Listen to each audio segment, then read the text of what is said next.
엄마, 그건 그냥 그때 위로하려고 한 말이었어요. 현실적으로 지금 제가 엄마까지 부양하긴 어려워요. 이 말을 들었을 때 세상이 무너지는 것 같았습니다. 30년 동안 모든 것을 바쳐 키운 내 아들의 입에서 나온 말이었으니까요. 분식집 설거지로 굽은 제 손을 바라보며 생각했습니다. 내가 왜 이 나이에 이런 일을 해야 하는 걸까? 안녕하세요. 제 이름은 박미영입니다. 올해 62, 평범한 주부였다가 이제는 분식집 설거지 아줌마가 된 여자입니다. 오늘 저는 여러분에게 제 이야기를 들려드리려고 합니다. 어쩌면 여러분의 어머니나 혹은 여러분의 미래일지도 모를 이야기를 말이죠. 모든 것은 32살에 결혼했을 때부터 시작되었습니다. 남편 철수와 아들 민우, 딸 수아, 네 식구가 서울 변두리 작은 아파트에서 살았어요. 저는 대학을 나왔지만 아이들을 위해 제 경력은 포기했습니다. 후회는 없었어요. 내 아이들만큼은 나보다 더 좋은 환경에서 더 좋은 교육을 받게 하고 싶었으니까요. 우리 애들은 꼭 대학 좋은 데 보내야 하는 게 제 삶의 모토였어요. 매일 새벽 5시에 일어나 아이들 도시락 싸고, 학교 데려다주고, 학원 데려다주고, 하루 종일 제 시간이라곤 없었죠. 그래도 행복했어요. 제 모든 희생이 언젠가 아이들의 성공으로 돌아올 거라 믿었으니까요.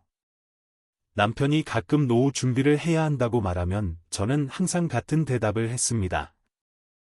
지금은 애들 교육이 먼저고 나중에 애들이 잘 되면 우리도 편하게 살 수 있을 거라고요.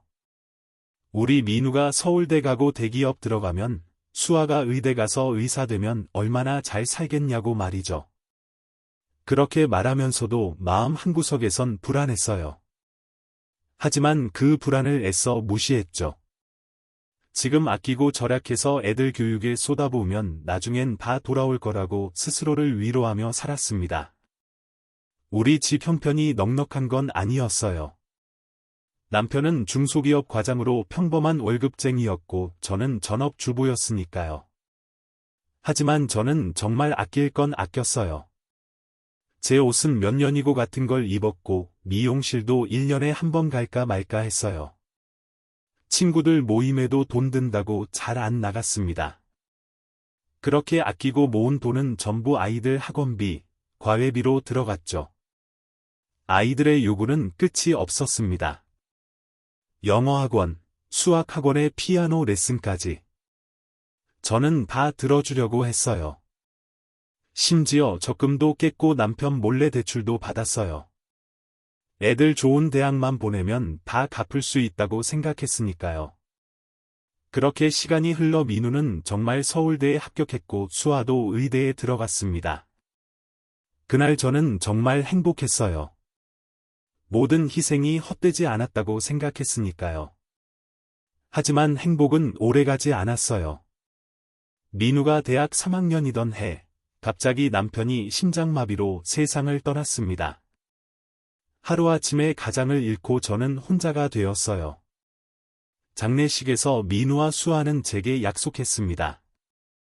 걱정 말라고, 자기들이 있으니 괜찮을 거라고 말했어요. 민우는 곧 졸업하면 취직해서 저를 모시겠다고 했고, 수아도 의사 되면 저를 평생 책임지겠다고 했습니다. 그 말에 저는 위안을 얻었습니다.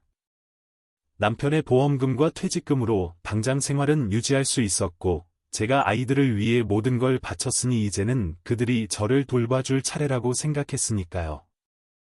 그때는 몰랐습니다. 제 선택이 얼마나 위험한 도박이었는지를, 노후를 자녀에게만 의존하는 것이 얼마나 큰 실수였는지, 그리고 제가 곧 마주할 충격적인 현실이 무엇인지를. 남편이 떠난 지 3개월이 지났을 무렵, 저는 현실과 마주해야 했습니다. 남편의 퇴직금과 보험금은 생각보다 적었어요. 알고 보니 남편이 몇 년 전 사업에 투자했다가 실패해서 대출이 있었던 거예요. 그걸 갚고 나니 남은 돈이 많지 않았습니다. 그런데 아직 민우와 수아의 학비도 지원해야 했어요. 괜찮다고 스스로를 위로했습니다. 민우가 곧 졸업하면 취직할 거고, 수아도 인턴 시작하면 돈을 벌 테니까요. 그리고 정말 민우는 대학을 졸업하고 대기업에 취직했어요. 첫 월급날, 민우가 저에게 용돈을 주었습니다. 많지는 않지만 첫 월급이라며 앞으로 더 드리겠다고 했죠. 얼마나 기뻤는지 몰라요. 제 아들이 성공한 것도 기쁘고, 제가 믿었던 대로 이제 아들이 저를 돌봐준다는 생각에 마음이 뿌듯했습니다. 하지만 그 기쁨도 오래가지 않았어요. 민우의 회사는 서울에서 1시간 넘게 떨어진 곳이었고, 그는 회사 근처에 원룸을 구해 살기 시작했습니다. 처음에는 주말마다 집에 왔어요. 하지만 점점 방문 횟수가 줄어들었죠. 회사 워크숍, 친구들과의 약속, 바쁜 업무. 변명은 다양했지만 결과는 같았어요. 아들은 점점 멀어져 갔습니다. 용돈도 처음 몇 달은 정기적으로 주더니 나중에는 가끔씩, 그리고 어느 순간부터는 명절에만 형식적으로 주는 정도가 되었어요. 전화해서 물어보면 항상 지금 바쁘다거나 다음에 더 주겠다는 대답뿐이었습니다. 수아는 의대 생활이 너무 바쁘다며 거의 집에 오지 않았어요. 전화해도 항상 실습 중이거나 시험 준비 중이라는 답변뿐이었죠. 저는 이해했어요. 의대가 얼마나 힘든지 알고 있었으니까요. 하지만 마음 한구석에서는 서운함이 자라고 있었습니다. 어느 날 집 근처 마트에서 우연히 민우 직장 동료의 어머니를 만났어요. 반갑게 인사를 나누다가 그녀가 아들 자랑을 했습니다. 자기 아들은 월급의 절반을 집에 보내서 노후 걱정 없이 살고 있다고요. 그 말에 어떻게 대답해야 할지 몰랐어요. 우리 아이들도 그렇게 하고 있다고 말을 해야 할까? 아니면 사실대로 말해야 할까? 결국 애매하게 웃으며 넘겼습니다. 집에 돌아와 거울을 보며 생각했어요. 내가 뭘 잘못했을까? 왜 다른 집 자녀들은 부모를 잘 봉양하는데 우리 아이들은 그렇지 않을까? 보험금과 퇴직금은 점점 바닥을 드러냈습니다. 저는 지출을 줄이기 시작했어요. 먼저 전기를 아끼기 위해 필요하지 않은 방에 불을 끄고 난방도 최소한으로 줄였습니다. 식사도 하루 2끼로 줄이고 반찬도 간소하게 했죠. 오래된 옷을 꺼내 입고 몸이 아파도 병원은 꼭 필요할 때만 갔습니다. 그러던 어느 날 용기를 내서 민우에게 전화했습니다. 제가 좀 힘들다고, 생활비도 부족하다고 말했어요. 전화기 너머로 민우의 한숨 소리가 들렸어요. 그는 자기도 지금 대출 갚느라 힘들다고 했습니다. 회사 들어온 지 얼마 안 됐고 월급도 많지 않다면서 다음 달에 승진하면 더 주겠다고 했어요. 다음 달. 그 말이 가슴에 콕 박혔습니다. 남편도 항상 나중에, 다음에라고 했었죠. 그리고 그 다음은 결국 오지 않았습니다. 전화를 끊고 나서 한참을 울었어요. 내가 키운 아들인데, 내가 모든 걸 바쳐 뒷바라지한 아들인데, 왜 이렇게 서운한 마음이 드는 걸까요? 다음날 용기를 내서 수아에게도 전화했습니다. 제가 요즘 조금 힘들다고, 생활비도 부족하다고 말했어요. 수아도 지금 학비 때문에 빠듯하다며 인턴 되면 월급 받을 때 도와주겠다고 했습니다. 또, 그때라는 말이군요. 마음이 무너져 내렸어요. 돈은 계속 줄어들었고, 결국 저는 일을 찾아야 했습니다. 하지만 30년 넘게 전업주부로만 살아온 60대 여성에게 일자리는 쉽게 주어지지 않았어요. 면접에 가면 늘 같은 말을 들었습니다. 경력이 없으시네요. 이 나이에는 좀 힘드실 것 같아요. 젊은 분들을 찾고 있어서. 거절의 말들은 항상 정중했지만 현실은 냉혹했습니다. 그래도 포기하지 않고 계속 찾았어요. 마침내 동네 분식집에서 설거지 일을 구했습니다. 아침 10시부터 저녁 8시까지 주 6일 근무의 월급은 최저임금보다 조금 적었지만 그래도 감사했어요. 이제라도 일할 수 있다는 것에. 일을 시작하고 얼마 후 민우가 주말에 집에 왔습니다. 오랜만에 보는 아들의 얼굴이 반가웠어요. 하지만 그의 표정이 심상치 않았습니다. 설거지 일하는 걸 어떻게 알았는지 화를 내며 왜 그런 일을 하느냐고 물었어요. 친구 어머니가 저를 봤다면서 창피하다고 했습니다. 순간 말문이 막혔어요. 창피하다고요? 내가 이래서 창피하다고?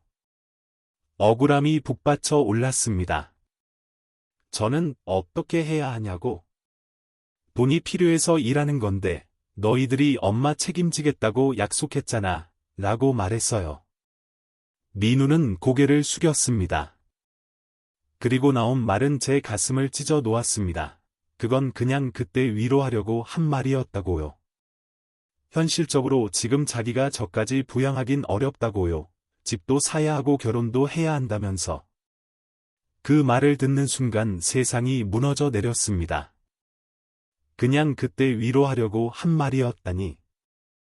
제가 30년 동안 바친 모든 희생이 그들에게는 당연한 것이었고, 이제 와서 저를 돌보는 것은 부담이 된 것입니다. 내 삶이 있으니 이해한다. 고 억지로 미소 지으며 말했지만, 속으로는 눈물이 폭포처럼 쏟아졌습니다. 민우는 그날 저녁에 다시 자기 원룸으로 돌아갔고, 저는 홀로 남았습니다. 다음날 아침 분식집으로 출근하는 길에 우연히 오래된 친구 정희를 만났어요.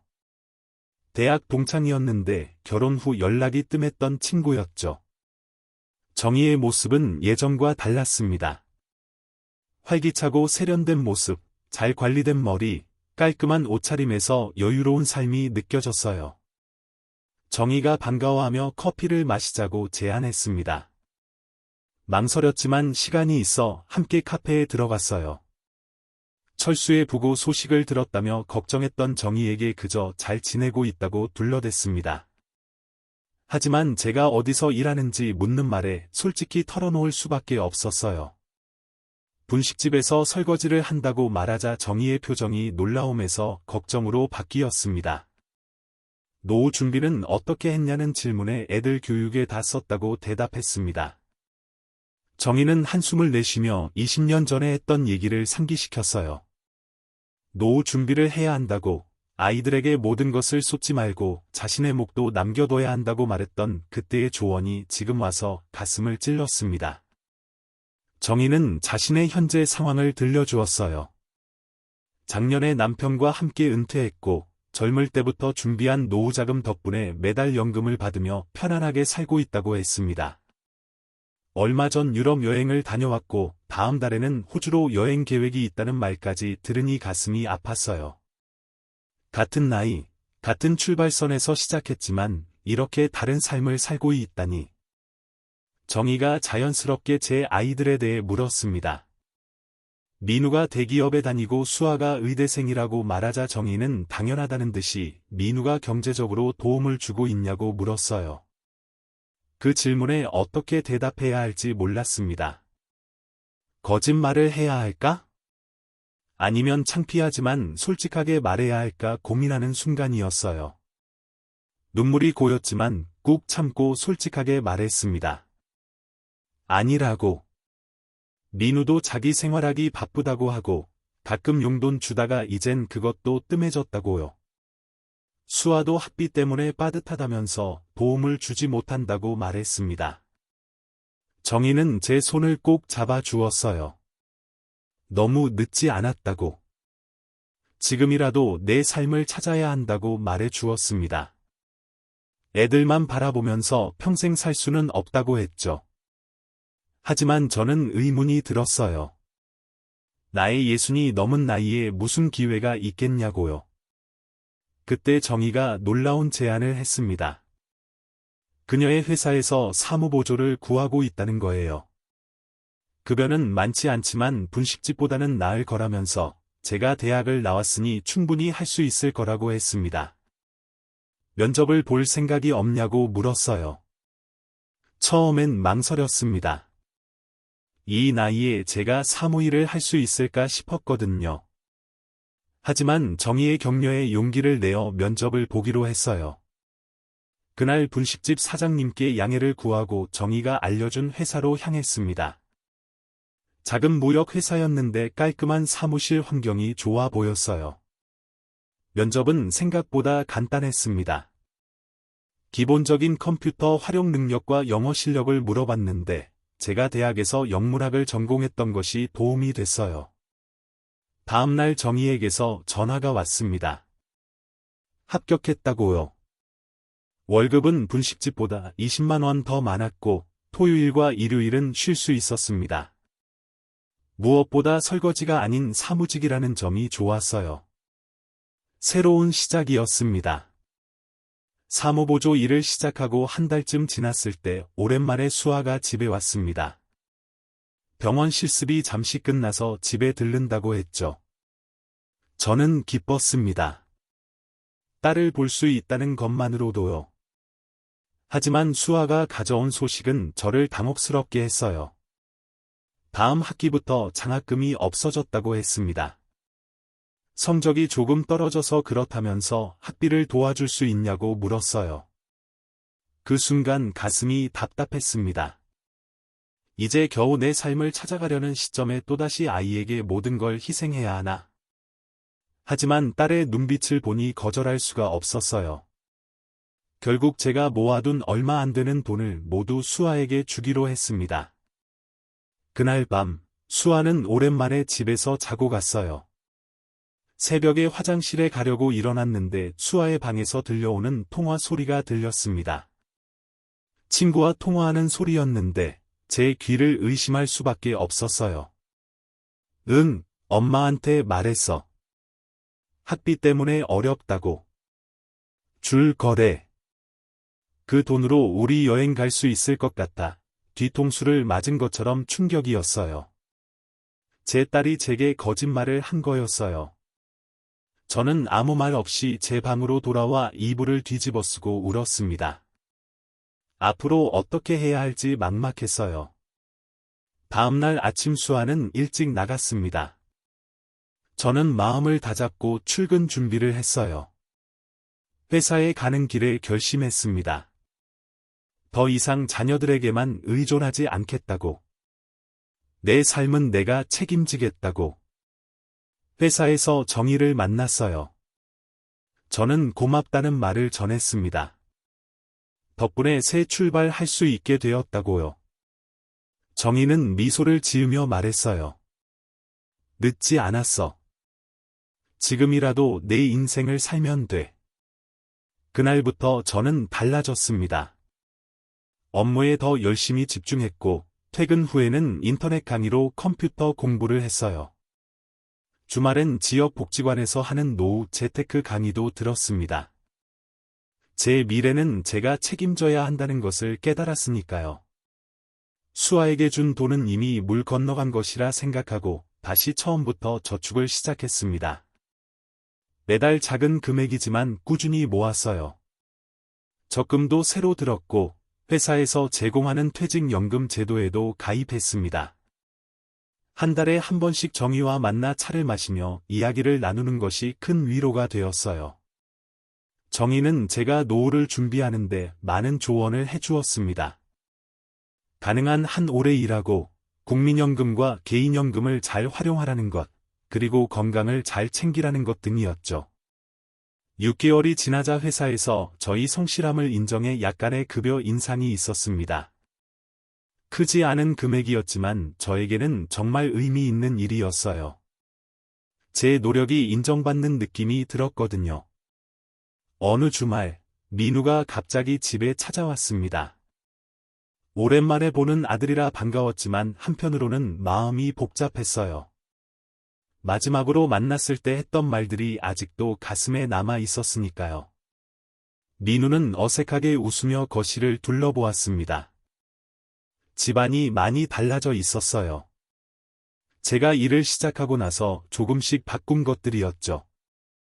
오래된 소파 대신 작지만 새 소파를 들였고 벽에는 제가 좋아하는 그림 몇 점을 걸었어요. 화분도 몇 개 두어 생기가 돌게 했고요. 민우는 집이 많이 바뀌었다며 놀라워했습니다. 잠시 침묵이 흐른 후 민우가 조심스럽게 결혼 소식을 전했습니다. 회사 동료와 1년 정도 만났고 3개월 후에 결혼한다고 했어요. 제게 여자친구가 있다는 얘기를 하지 않았던 이유는 제가 바빠 보여서라고 했지만 사실은 그저 저를 생각하지 않았던 것이겠죠. 씁쓸했지만 티 내지 않고 축하한다고 말했습니다. 그리고 예상했던 대로 민우는 경제적인 이야기를 꺼냈어요. 결혼식 비용과 신혼집 보증금 때문에 빠듯하다면서 암묵적으로 도움을 요청했습니다. 예전 같았으면 모든 걸 다 긁어모아 도와주려 했을 겁니다. 하지만 이제는 달랐어요. 나도 지금 여유가 없어. 새 직장 잡고 조금씩 저축하는 중이라 도움을 줄 수 없구나. 엄마에게 의지하지 말고 둘이 힘을 합쳐 시작하라고 조언했어요. 민우의 표정이 굳었습니다. 이런 대답을 예상하지 못했던 모양이에요. 아들은 오래 머물지 않고 돌아갔습니다. 아들을 보내고 나니 마음이 아팠어요. 도와주고 싶은 마음도 있었지만 계속 이렇게 자녀들에게 퍼주기만 한다면 제 노후는 어떻게 될지 뻔했으니까요.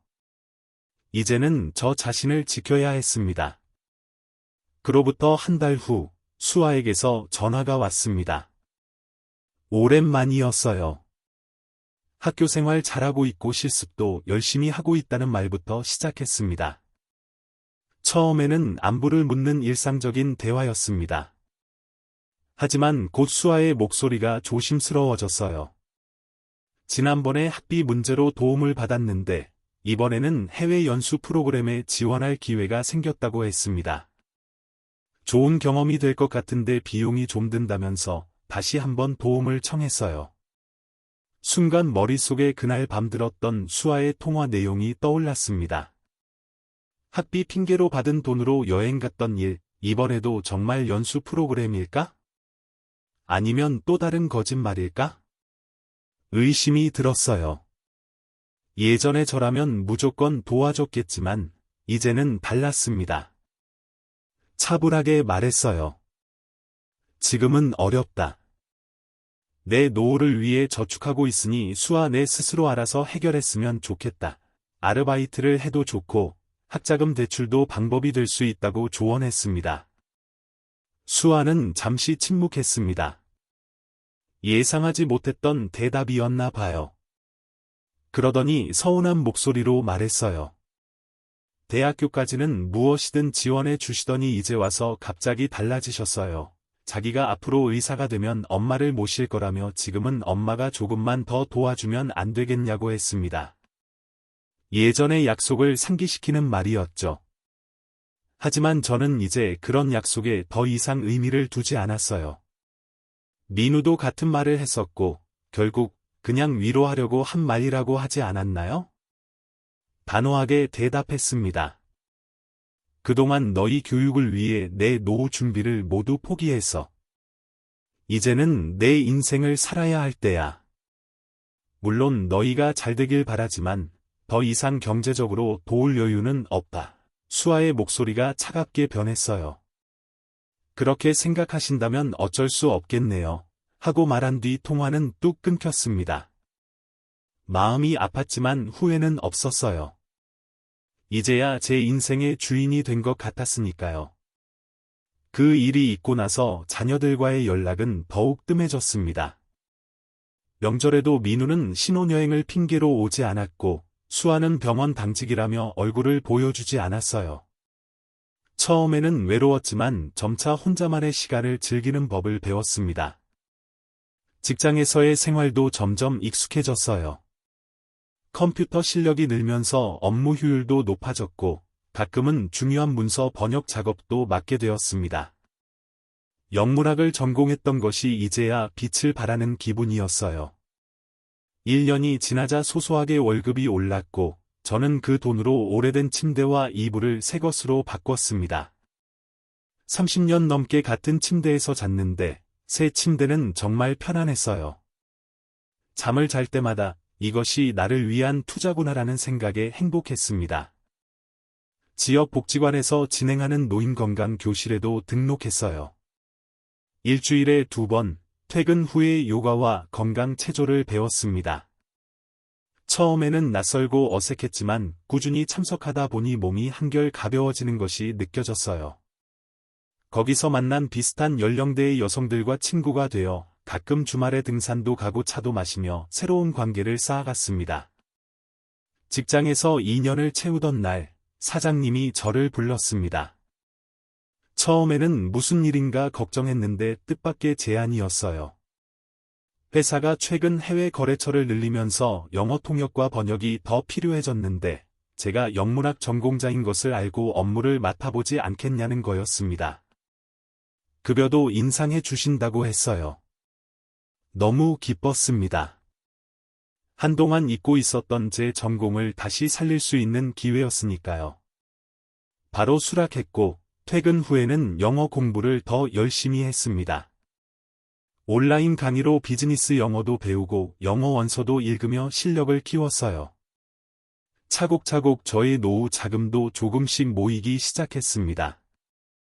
국민연금도 꾸준히 납부하고 개인연금과 적금도 들었어요. 정의의 조언대로 65세까지는 일할 계획을 세웠고 그때까지 충분한 노후 자금을 마련하는 것이 목표가 되었습니다. 그러던 어느 날 갑작스럽게 민우에게서 연락이 왔어요. 아내가 임신했다며 제가 할머니가 된다는 소식이었습니다. 기뻤지만 한편으로는 복잡한 마음도 들었어요. 이제 손주를 돌봐달라고 하면 어떡하지? 다시 내 삶을 포기해야 할까? 민우의 말은 예상과 달랐습니다. 단순히 소식만 전하러 전화했다고 했어요. 아내의 부모님이 가까이 살아서 아이를 많이 도와줄 것이라고 했습니다. 제게는 부담 주지 않겠다고요. 솔직히 서운했지만 한편으로는 안심도 됐어요. 제 삶을 지켜나갈 수 있으니까요. 몇 달 후 수아에게서도 연락이 왔습니다. 인턴 생활이 끝나고 정식 레지던트가 되었다는 소식이었어요. 그리고 뜻밖에도 지난번에 제가 도움을 거절했던 해외 연수 프로그램의 장학금을 받아 다녀올 수 있게 되었다고 했습니다. 엄마, 사실 그때 엄마가 거절하셨을 때 너무 서운했어요. 하지만 지금 생각해보니 그게 저한테 더 좋은 자극이 된 것 같아요. 스스로 노력해서 장학금을 받게 되니까 더 뿌듯하고 앞으로도 제 힘으로 살아갈 수 있다는 자신감이 생겼어요. 수아의 말에 가슴이 뭉클했습니다. 제 선택이 결국 딸에게도 좋은 영향을 미쳤다니 안도감이 들었어요. 우리 가족의 관계가 서서히 변화하고 있음을 느꼈습니다. 이제는 서로에게 의존하는 관계가 아니라 각자의 삶을 존중하며 진정한 의미에서 독립적인 관계로 성장하고 있었어요. 65이 되던 해, 회사에서 해외 출장 기회가 생겼습니다. 저 같은 나이에 해외 출장이라니 상상도 못했어요. 일본 도쿄에서 열리는 무역 박람회의 통역사로 동행하게 된 것입니다. 생애 처음으로 비행기를 타고 외국에 나가는 거였어요. 출장 전날, 오랜만에 정희와 만나 차를 마셨습니다. 처음 만났을 때 정희가 유럽과 호주 여행 이야기를 하던 때가 떠올랐어요. 그때는 부러움과 서러움이 가득했는데, 이제는 저도 해외로 나간다고 자랑할 수 있게 되었으니 감회가 새로웠습니다. 미영아, 내가 많이 달라졌구나. 얼굴에 생기가 돌아. 어떻게 이렇게 달라질 수 있었어? 정희의 질문에 잠시 생각했습니다. 그리고 대답했어요. 자녀들에게 의존하지 않기로 결심한 순간부터였던 것 같아. 내 인생은 내가 책임져야 한다는 걸 깨달았거든. 너무 늦게 깨달았지만, 그래도 지금이라도 깨달아서 다행이야. 도쿄 출장은 새로운 세계를 경험하는 기회였습니다. 일본어는 몰랐지만 영어로 소통하며 업무도 성공적으로 마쳤어요. 틈틈이 관광도 하고 맛있는 음식도 먹으며 즐거운 시간을 보냈습니다. 65 나이에 이런 경험을 할 수 있다니 정말 행복했어요. 한국으로 돌아오는 비행기 안에서 지난 5년을 돌아보았습니다. 남편을 잃고 절망에 빠졌던 때, 자녀들의 약속을 믿었던 순간, 그리고 그 약속이 깨지고 혼자서 다시 일어서기로 결심했던 시간들. 모든 것이 제 인생의 일부였고, 그 과정을 통해 저는 더 강해졌습니다. 67이 되던 해봄, 민우가 아이와 함께 집에 놀러 왔습니다. 두 돌이 된 손자는 정말 귀여웠어요. 아이를 안고 놀아주는 동안 민우가 조심스럽게 말을 꺼냈습니다. 엄마, 사실 그동안 많이 미안했어요. 엄마가 우리 교육을 위해 모든 걸 희생하셨는데, 정작 저희는 엄마께 해드린 게 별로 없어서. 저는 미소 지으며 대답했습니다. 괜찮아. 엄마도 잘못된 선택을 했으니까. 자녀에게만 의존하려고 했던 엄마가 어리석었어. 하지만 지금은 서로 이해하게 됐으니 괜찮아. 그날 이후로 가족 관계가 조금씩 회복되기 시작했습니다. 명절에는 다 같이 모이게 되었고, 가끔은 아이와 함께 놀러 오기도 했어요. 수아도 병원 일이 바쁘지만 시간 날 때마다 찾아와 이야기를 나누었습니다. 지금 저는 69입니다. 내년이면 7순이 되네요. 회사에서는 70세까지 일할 수 있도록 배려해 주셨고, 그동안 모아둔 노후 자금도 제법 됩니다. 국민연금과 개인연금을 합치면 생활하는데 큰 걱정은 없을 것 같아요. 가끔은 남편이 살아있었다면 어땠을까 상상하기도 합니다. 아마 우리 둘 다 자녀들에게 의존하며 어려운 노후를 보냈을지도 모르겠네요. 남편의 죽음은 큰 슬픔이었지만 그것이 제게 새로운 인생을 찾게 한 계기가 되었으니 아이러니컬하게도 감사한 마음도 있습니다. 이제 저는 알게 되었습니다. 노후는 자녀에게 의존해서는 안 된다는 것을요. 부모가 자녀를 위해 희생하는 것은 당연하지만 그렇다고 자신의 노후까지 포기할 필요는 없습니다. 젊을 때부터 조금씩 준비하고 건강 관리도 하고 경제적 자립을 위해 노력하는 것이 진정한 부모의 모습이 아닐까요? 제 이야기가 누군가에게 도움이 되길 바랍니다. 늦었다고 생각할 때가 가장 빠른 때입니다. 지금이라도 자신의 노후를 위한 준비를 시작하세요. 그것이 결국에는 여러분 자신뿐만 아니라 자녀들에게도 최선의 선택이 될 것입니다.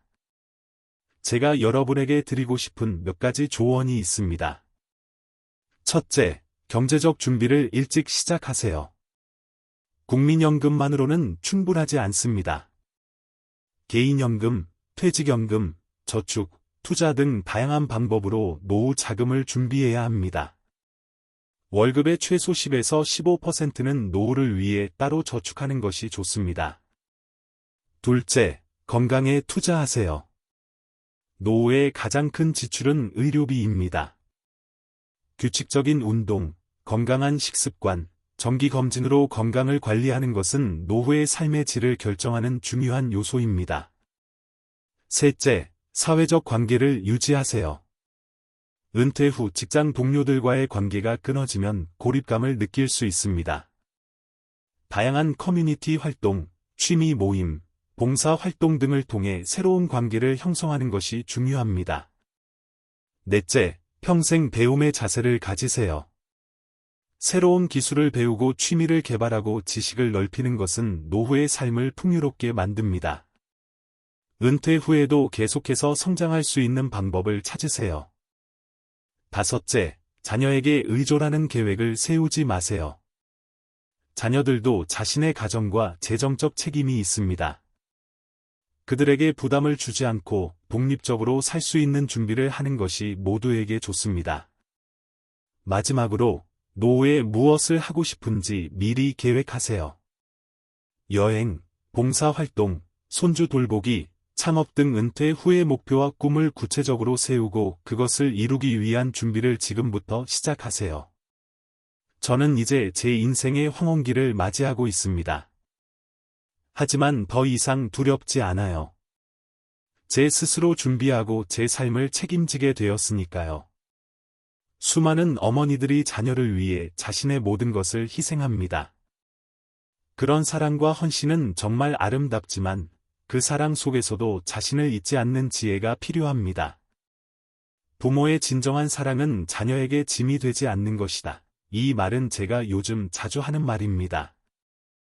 복지관에서 노후 준비 특강을 할 때면 저는 제 경험을 솔직하게 이야기하며 이 문장으로 마무리합니다. 처음에는 몇 명 안 되던 수강생이 이제는 강의실을 꽉 채울 정도로 많아졌어요. 제 이야기에 공감하는 분들이 많나 봅니다. 어떤 분들은 너무 늦었다고, 이제 와서 무슨 노후 준비냐고 말씀하세요. 그럴 때마다 저는 말합니다. 늦었다고 생각할 때가 가장 빠른 때입니다. 지금 시작하세요. 지난주에는 민훈의 가족과 수아가 함께 식사를 했습니다. 손자는 벌써 초등학생이 되었고, 수아는 전문의가 되어 개인 병원 개업을 준비 중이에요. 식사 중에 민우가 이제 일을 그만하고 쉬는 게 어떻겠냐고 물었습니다.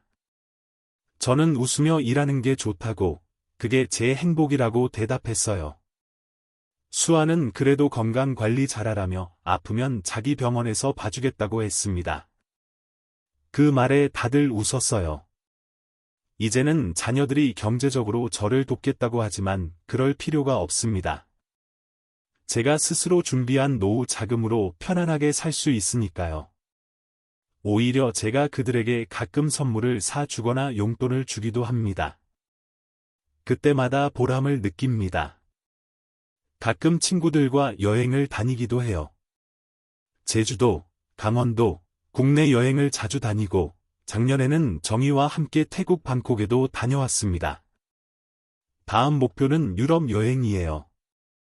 칠순 기념으로 계획 중입니다. 뒤늦게 시작한 노후 준비였지만 지금의 저는 행복합니다. 경제적으로도, 건강도, 관계도 그리 나쁘지 않아요. 물론 넉넉하게 사는 것은 아니지만 부족함 없이 살아갈 수 있습니다. 이 이야기가 여러분에게 조금이라도 도움이 되었으면 좋겠습니다. 여러분도 늦지 않았어요. 지금 바로 시작하세요. 노후는 생각보다 길고 생각보다 많은 돈이 필요합니다. 자녀에게 의존하기보다는 스스로 준비하는 것이 진정한 사랑입니다. 오늘도 저는 회사로 출근합니다. 70세를 바라보는 나이지만 아직도 할 수 있는 일이 있어 감사합니다. 앞으로도 건강이 허락하는 한 일하고, 배우고, 나누며 살고 싶습니다. 그것이 제가 찾은 행복한 노후의 모습입니다. 이 이야기가 재미있으셨나요? 여러분의 느낌과 생각을 댓글로 남겨주세요. 여러분의 의견이 정말 궁금해요.